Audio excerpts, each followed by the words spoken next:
Exodus chapter 18. And Jethro, the priest of Midian, Moses' father-in-law, heard of all that God had done for Moses and for Israel his people, that the Lord had brought Israel out of Egypt. Then Jethro, Moses' father-in-law, took Zipporah, Moses' wife, after he had sent her back, with her 2 sons, of whom the name of one was Gershom, for he said, I have been a stranger in a foreign land. And the name of the other was Eleazar, for he said, The God of my father was my help, and delivered me from the sword of Pharaoh. And Jethro, Moses' father-in-law, came with his sons and his wife to Moses in the wilderness, where he was encamped at the mountain of God. Now he said to Moses, I, your father-in-law Jethro, am coming to you with your wife and her 2 sons with her. So Moses went out to meet his father-in-law, bowed down and kissed him. And they asked each other about their well-being, and they went into the tent. And Moses told his father-in-law all that the Lord had done to Pharaoh and to the Egyptians for Israel's sake, all the hardship that had come upon them on the way, and how the Lord had delivered them. Then Jethro rejoiced for all the good which the Lord had done for Israel, whom he had delivered out of the hand of the Egyptians. And Jethro said, Blessed be the Lord who has delivered you out of the hand of the Egyptians, and out of the hand of Pharaoh, and who has delivered the people from under the hand of the Egyptians. Now I know that the Lord is greater than all the gods, for in the very thing in which they behaved proudly, he was above them. Then Jethro, Moses' father-in-law, took a burnt offering and other sacrifices to offer to God. And Aaron came with all the elders of Israel to eat bread with Moses' father-in-law before God. And it was so on the next day that Moses sat to judge the people, and the people stood before Moses from morning until evening. So when Moses' father-in-law saw all that he did for the people, he said, What is this thing that you are doing for the people? Why do you sit alone, and all the people stand before you from morning until evening? And Moses said to his father-in-law, Because the people come to me to inquire of God. When they have a difficulty, they come to me, and I judge between one and another, and I make known the statutes of God and his laws. So Moses' father-in-law said to him, The thing that you do is not good. Both you and these people who are with you will surely wear yourselves out. For this thing is too much for you. You are not able to perform it by yourself. Listen now to my voice. I will give you counsel, and God will be with you. Stand before God for the people, so that you may bring the difficulties to God. And you shall teach them the statutes and laws, and show them the way in which they must walk, and the work they must do. Moreover, you shall select from all the people able men, such as fear God, men of truth, hating covetousness, and place such over them to be rulers of thousands, rulers of hundreds, rulers of 50s, and rulers of 10s. And let them judge the people at all times. Then it will be that every great matter they shall bring to you, but every small matter they themselves shall judge. So it will be easier for you, for they will bear the burden with you. If you do this thing, and God so commands you, then you will be able to endure, and all this people will also go to their place in peace. So Moses heeded the voice of his father-in-law, and did all that he had said. And Moses chose able men out of all Israel, and made them heads over the people, rulers of thousands, rulers of hundreds, rulers of 50s, and rulers of 10. So they judged the people at all times. The hard cases they brought to Moses, but they judged every small case themselves. Then Moses let his father-in-law depart, and he went his way to his own land. Exodus chapter 19. In the 3rd month after the children of Israel had gone out of the land of Egypt, on the same day they came to the wilderness of Sinai.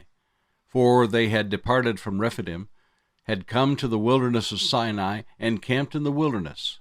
So Israel camped there before the mountain. And Moses went up to God, and the Lord called to him from the mountain, saying, Thus you shall say to the house of Jacob, and tell the children of Israel, You have seen what I did to the Egyptians, and how I bore you on eagle's wings, and brought you to myself. Now therefore, If you will indeed obey my voice and keep my covenant, then you shall be a special treasure to me above all people, for all the earth is mine. And you shall be to me a kingdom of priests and a holy nation. These are the words which you shall speak to the children of Israel. So Moses came and called for the elders of the people, and laid before them all these words which the Lord commanded him. Then all the people answered together and said, All that the Lord has spoken we will do. So Moses brought back the words of the people to the Lord. And the Lord said to Moses, Behold, I come to you in the thick cloud, that the people may hear when I speak with you, and believe you forever. So Moses told the words of the people to the Lord.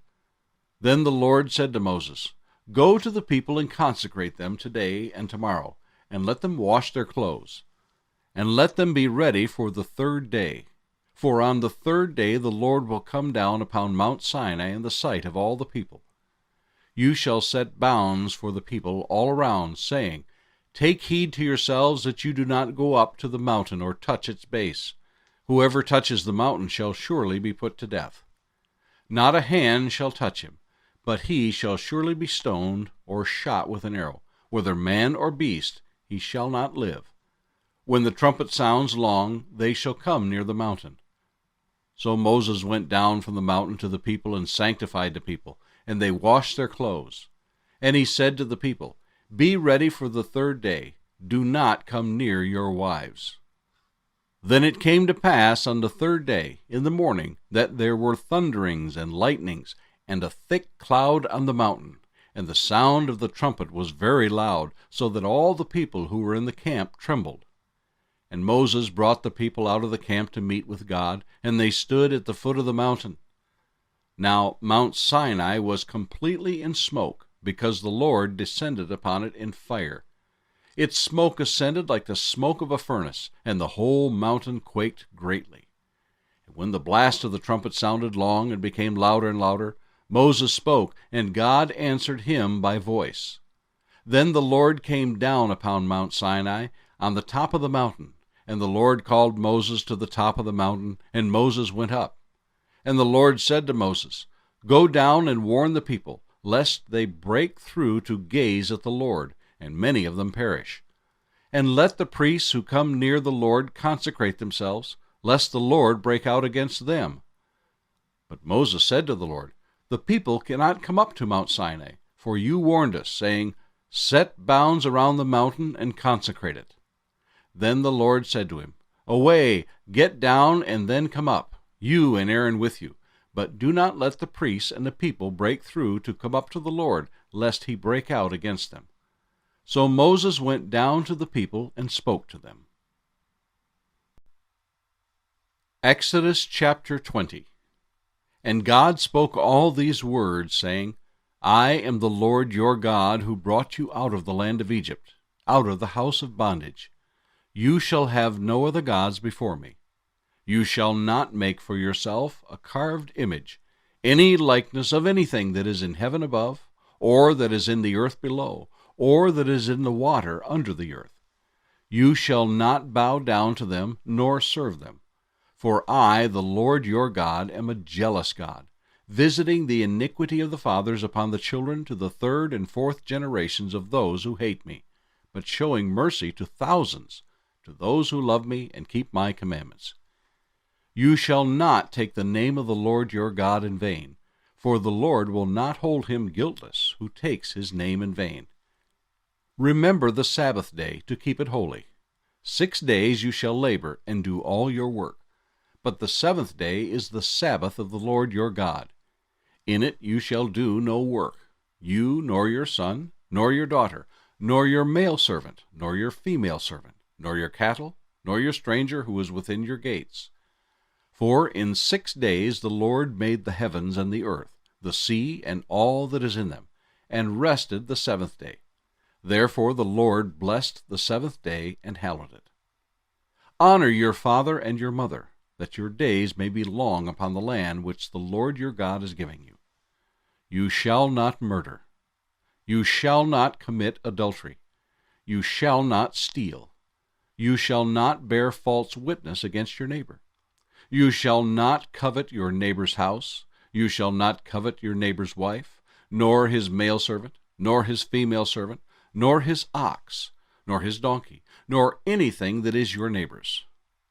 Now all the people witnessed the thunderings, the lightning flashes, the sound of the trumpet, and the mountain smoking, and when the people saw it, they trembled and stood afar off.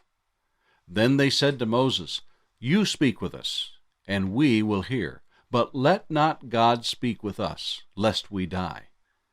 And Moses said to the people, "Do not fear, for God has come to test you, and that his fear may be before you, so that you may not sin."